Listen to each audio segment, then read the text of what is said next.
I can still recall that seemingly mundane morning with a vividness that borders on haunting. The kind of day where everything feels routine until one small detail shifts the entire world off its axis. Me padding around the kitchen in my threadbare socks. The ones with the faded patterns that my late mother had knitted for me one winter, a tangible piece of her love that I couldn't bear to part with even as they wore thin. Grumbling at the coffee maker that always seemed to take an eternity to brew. Its gurgling protests mirroring my own impatience as the aroma of dark roast finally began to fill the air.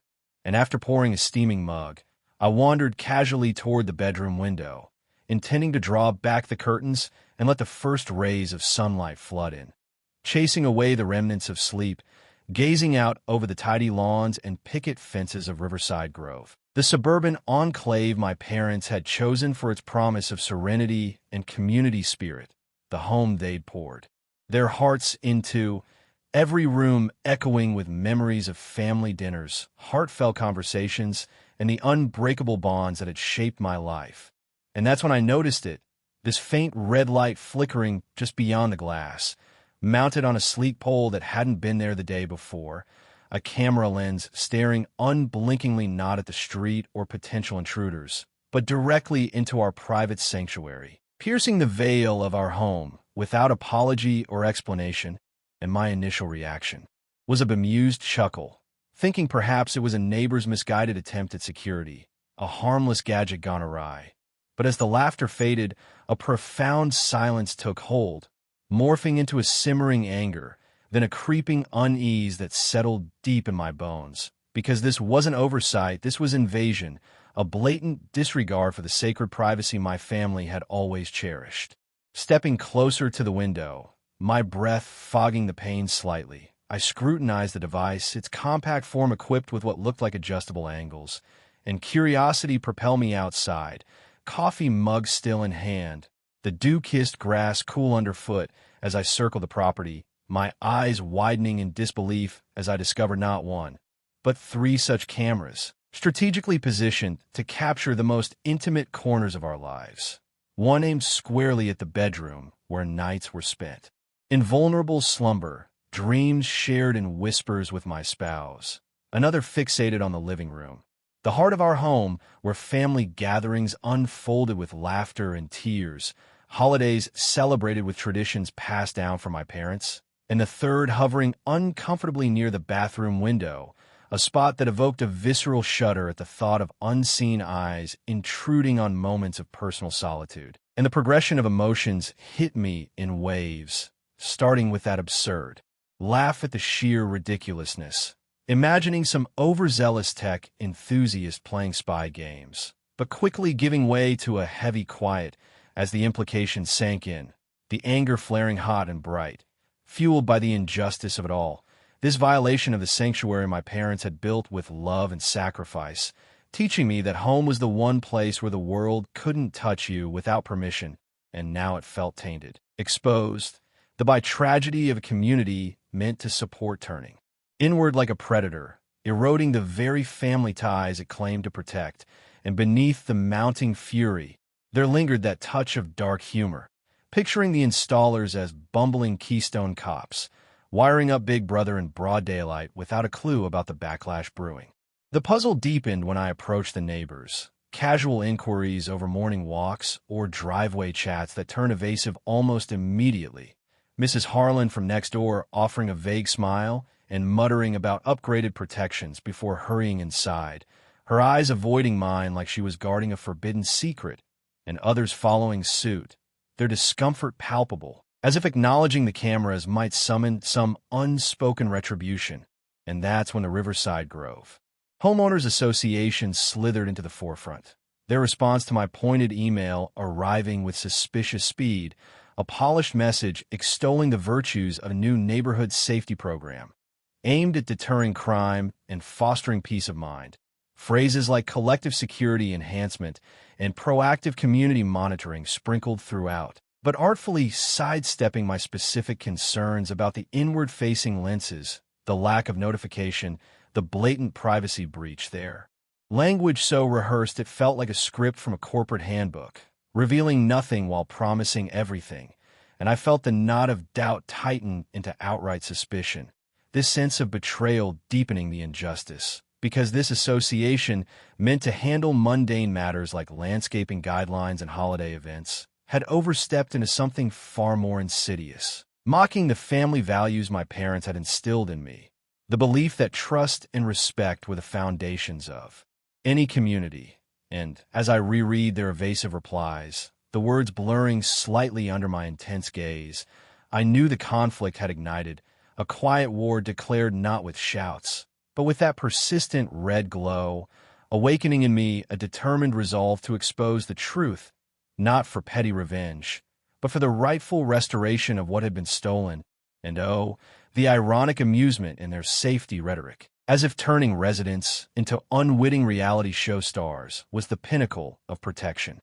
Driven by that growing unease, I transformed suspicion into action, arming myself with a camera of my own, snapping detailed photos from multiple vantage points, measuring the exact distances from the poles to our windows with a tape measure pulled from the garage toolbox my father had left me, noting how they skirted property lines just enough to claim legality while invading personal space with impunity. And back inside, I pored over the HOA bylaws, the document a dense tome of rules and regulations, my reading lamp casting a focused beam on the pages as night fell, finding scant mention of surveillance.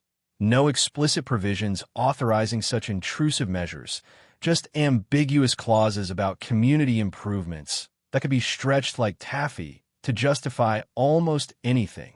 And as I continued observing the devices over the following days, I noticed the subtle tells, the lenses shifting ever so slightly when movement caught their eye, the red indicators glowing persistently.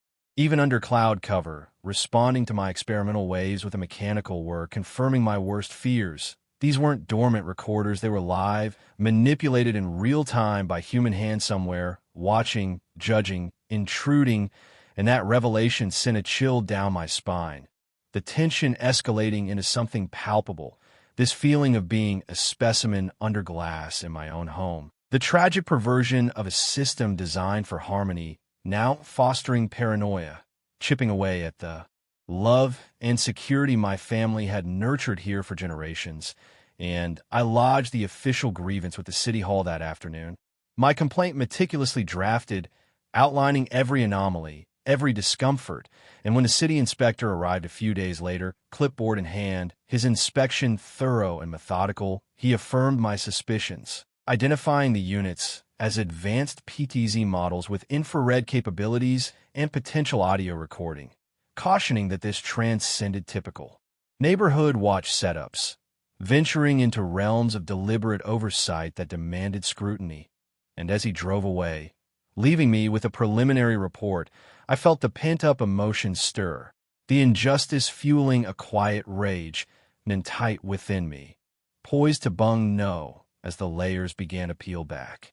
With the city's temporary halt order slapping down like a gauntlet, the camera's ominous lights finally extinguishing, the poles remaining as stark reminders of the breach, I anticipated a sense of victory, but instead, an undercurrent of restlessness persisted, whispering that the battle was far from won, that darker machinations lurked beneath the surface and true to form. The Riverside Grove Homeowners Association pivoted with cunning precision, unleashing a torrent of administrative harassment, violation citations arriving in relentless waves, nitpicking absurdities like the hue of my outdoor lights, the exact positioning of recycling bins, even the minor rust on my mailbox.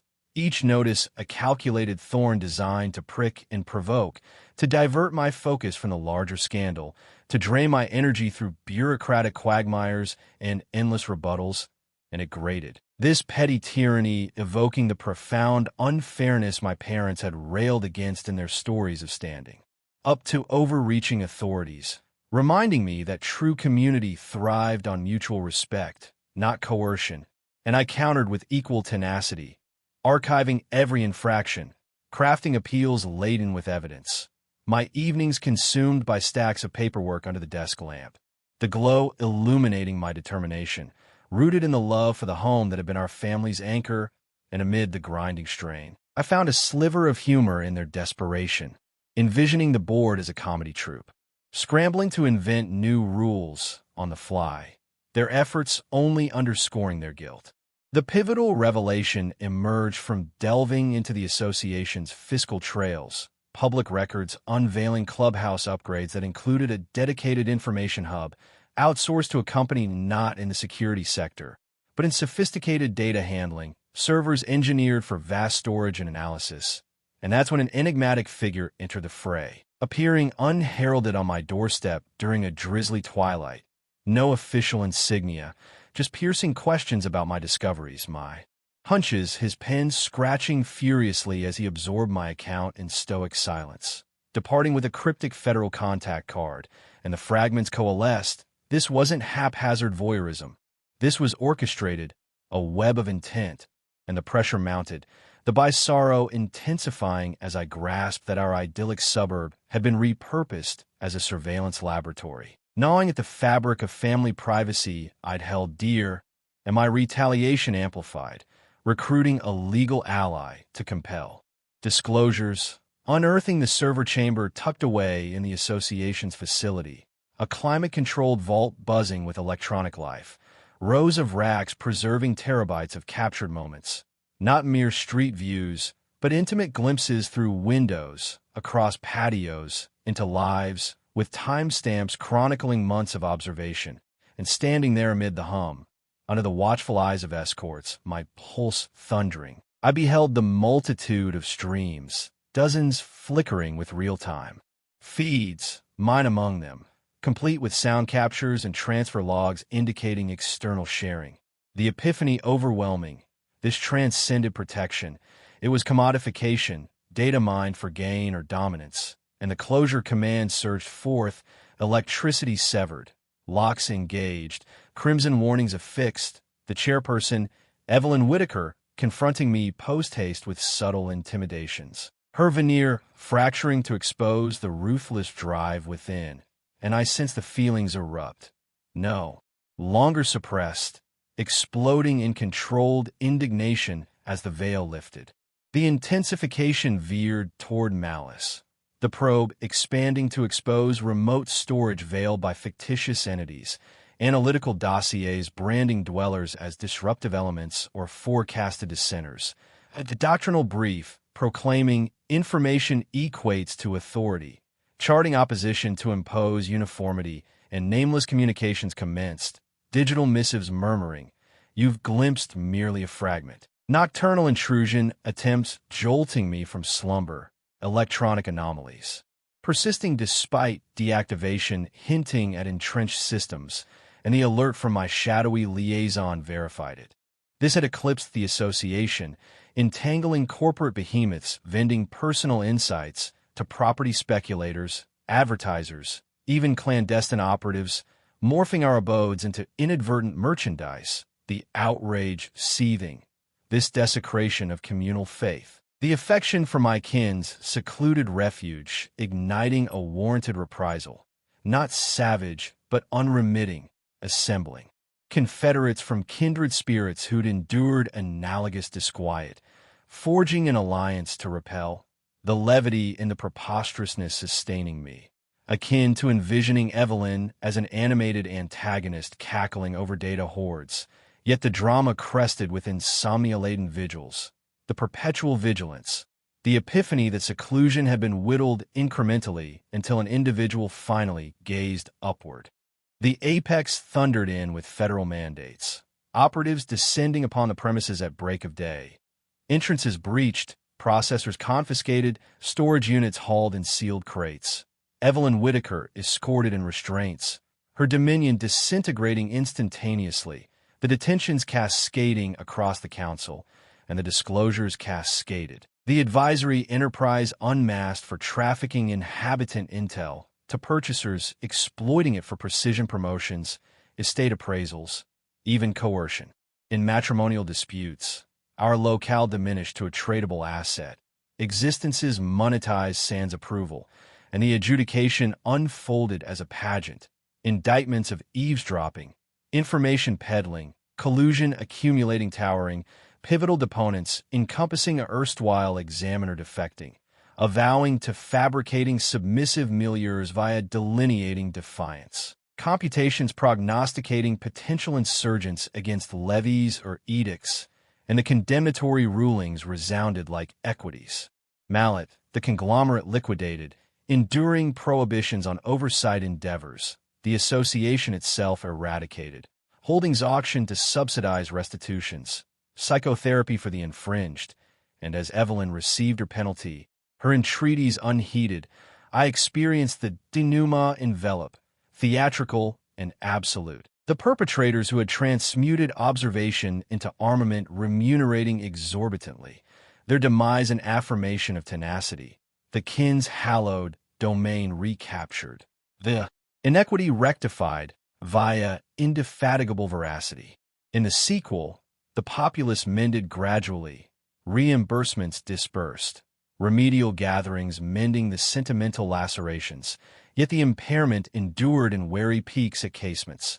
Nevertheless, progressively draperies were retracted, radiance inundating where obscurity once dominated, and statutes evolved, fresh imperatives for overt acquiescence in any scrutiny. Coalitions divested of unbridled sway, supplanted by candid exchanges, lucid panels, and as I positioned anew in the galley one, luminous morn, Java apparatus droning dutifully, luminescence cascading via unimpeded vitrees, no crimson flickers tormenting the vista, I contemplated how they hadn't pinpointed me for exceptionality.